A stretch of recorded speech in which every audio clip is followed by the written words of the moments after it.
Bienvenue au chemin de vie 2 sur la chaîne de théâtre, thérapie holistique, d'épanouissement et d'accomplissement pour cet horoscope onomantique du 8 avril. 8 avril au 16 avril. Vous êtes régi. Alors, je ne refais pas les significations, hein, comme je vous l'ai dit, c'est l'intérêt.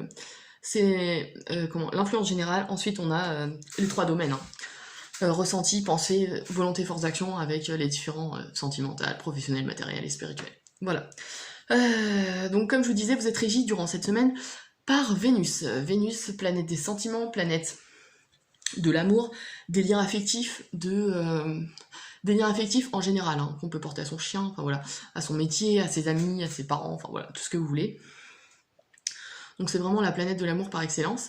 Donc on peut penser qu'il y aura une semaine plutôt émotive pour vous, sachant que là, vous êtes avec l'influence générale de la Lune. La Lune qui est pareil dans l'émotion, mais l'émotion intérieure. Là, on est dans l'intuition. La Lune, c'est le radar émotionnel. C'est la façon dont on perçoit le monde, mais de façon interne, en fait. C'est vraiment la façon dont on perçoit le monde, mais de manière sous-jacente, entre guillemets, si on pourrait dire. D'accord ? Avec nos yeux intérieurs. Voilà, si vous voyez un peu l'expression.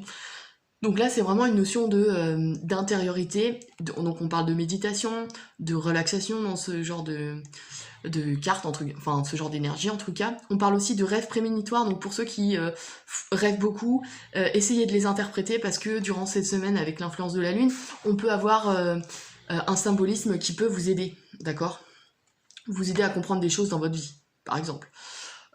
C'est aussi une planète alors plutôt passive parce qu'elle est dans l'intériorité et contrairement au soleil qui représente le masculin, ici on est dans l'énergie féminine, donc plus sensible et on parle aussi de choses cachées, d'accord, qui peuvent se révéler.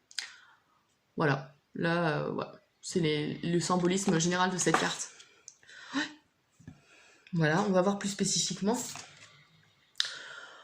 Donc dans le domaine des ressentis, on a sentiment, donc lien avec, c'est la sphère relationnelle, quoi. Que ce soit liens amicaux ou affectifs, d'accord ? On est dans les sentiments, le sentiment au sens large, hein, d'accord ? Ici, on a la 10 de bâton. La 10 de bâton nous parle déjà d'un nouveau chapitre. On passe à quelque chose de nouveau, d'accord ? Avec le bâton, on a cette énergie d'aller de l'avant, d'accord ? Vu qu'on est dans la sphère émotionnelle, d'autant plus avec Vénus, ici, on a une notion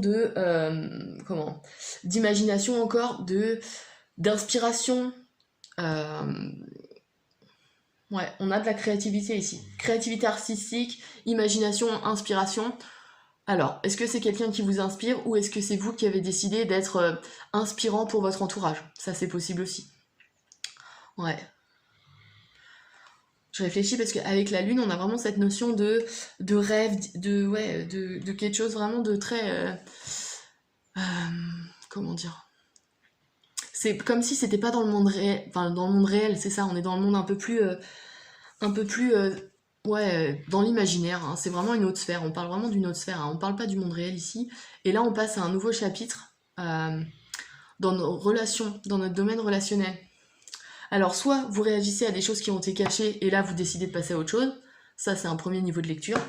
Ça peut être aussi le fait qu'on s'est soit fait des illusions sur quelqu'un, quelqu'un, parce qu'on est dans le domaine relationnel, sur quelqu'un ou voilà, de très proche ou pas.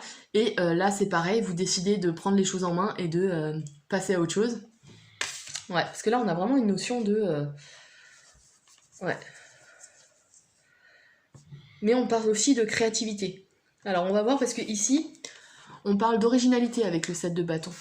On a de nouvelles idées, mais des idées qui sortent de l'ordinaire. Le 7 de bâton dans le professionnel et ou matériel et le domaine de la pensée, c'est vraiment la réflexion, c'est l'analyse. On réfléchit à comment on fait les choses. Ouais, et j'ai l'impression que ça répond à une passion. Et c'est peut-être là que le nouveau chapitre intervient, c'est-à-dire que vous décidez de vous réaliser dans cette passion et il y a des gens de votre entourage qui vous soutiennent ou pas. Et dans ces cas-là, vous passez au chapitre suivant avec telle ou telle personne. Parce qu'elle a décidé de vous soutenir. Ouais, c'est peut-être ça. Hein, parce que là, on a que des bâtons. Hein, donc de toute façon, j'ai l'impression que c'est un amalgame entre tous les domaines de votre vie en ce moment. D'accord ? Il y a tout qui se pose. Sachant que en numérologie, le monde, en général, il est en mois 1 au mois d'avril. Le 1, c'est le commencement de quelque chose. C'est le début d'une nouvelle démarche. Donc on débute quelque chose de nouveau. Donc à l'heure actuelle, le monde entier est dans cette énergie-là. Donc vous suivez hein, comme tout le monde en fait. Et alors après, vous êtes en chemin de vie 2 et c'est là que ces cartes sont un peu plus personnelles pour vous. D'accord ? Donc ici, on a l'imagination aussi. D'accord ? On a des idées, on parle de créativité ici aussi, donc c'est plutôt pas mal. Ouais.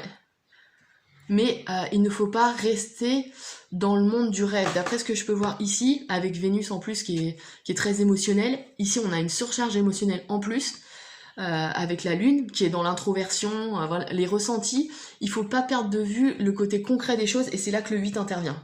D'accord ? Parce que ici, de ce que je vois, vous êtes perdu dans vos chimères, non, dans vos rêves, d'accord ? Vous rêvez à quelque chose de nouveau, vous avez des tas d'idées et vous avez envie qu'elles se réalisent. Et le seul moyen d'y arriver, là c'est vraiment la volonté force d'action, c'est le 8. Et le 8 c'est quoi ? C'est la matérialité. Il faut concrétiser vos idées, d'accord ? Il faut réellement se libérer de cette énergie trop passive, trop inerte qu'est la Lune, mais aussi ce domaine trop imaginaire. Il faut pas se perdre dans son imaginaire. C'est bien d'avoir des idées, mais il faut les concrétiser. Et c'est là que le 8, que le 8 apparaît en fait. Il permet d'arriver et de concrétiser tout ça sur le terrain. Le 8 en numérologie, c'est l'énergie concrète. C'est celle qui nous permet de combattre, de relever les challenges. D'accord ? Et avec le 8 de bâton, on a cette notion de transformation justement. Transformation d'une idée. Et donc ici, vous avez tout l'imaginaire, et c'est là qu'il faut exploiter cet imaginaire pour le créer. D'accord ?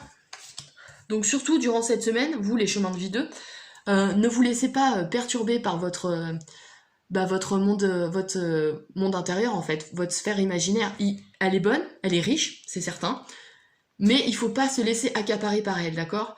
C'est un outil pour vous permettre de construire des choses dans le monde réel. Voilà. Alors je sais que ça paraît un peu perché, ou ouais, voilà, difficile à comprendre, mais là, de ce que je vois, oui, d'autant plus avec Vénus qui est dans la sphère émotionnelle, ouais, on peut vite être dépassé par un trop plein d'émotions, d'accord ? Donc il faut vraiment canaliser tout ça et en faire une force constructrice. Voilà. C'est ce que je dirais pour cette semaine, donc du 8 avril au 16 avril. Voilà, j'espère que j'ai été plutôt claire. Alors comme je vous le dis, ça concerne l'ensemble de votre vie, hein, sur tous les domaines, là, parce qu'on n'a que des bâtons partout, donc voilà. Donc n'hésitez pas à liker, à partager, voilà, à vous abonner si c'est pas déjà fait. Et puis si vous êtes intéressé par un accompagnement ou une analyse sur mon site internet, n'hésitez pas à me contacter, www.ta-accompagnement.com. Et puis je vous dis à la semaine d'après pour le 17 avril.